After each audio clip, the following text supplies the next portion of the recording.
Caracas, Sputnik. El presidente de Venezuela, Nicolás Maduro, anunció la ruptura tanto política como diplomática con Colombia y otorgó 24 horas para que los representantes del país vecino abandonen el territorio nacional.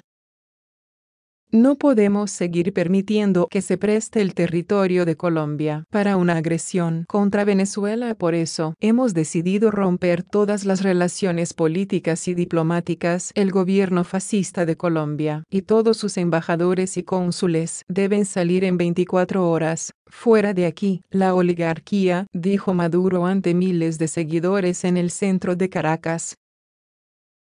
El jefe de Estado dijo que había tenido paciencia, pero indicó que no puede seguir soportando que desde esa nación se organicen actos contra Venezuela.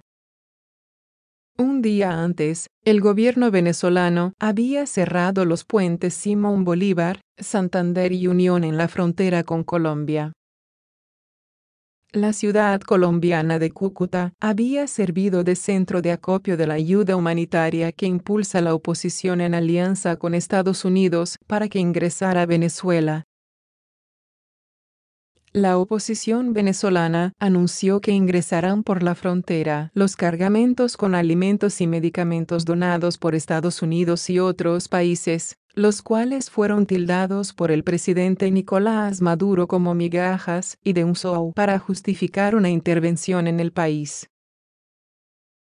La vicepresidenta Delcy Rodríguez, a su vez, enfatizó que en Venezuela no hay crisis humanitaria y recordó que en el marco del derecho internacional se procede a una ayuda humanitaria solo en caso de catástrofes naturales y conflictos armados.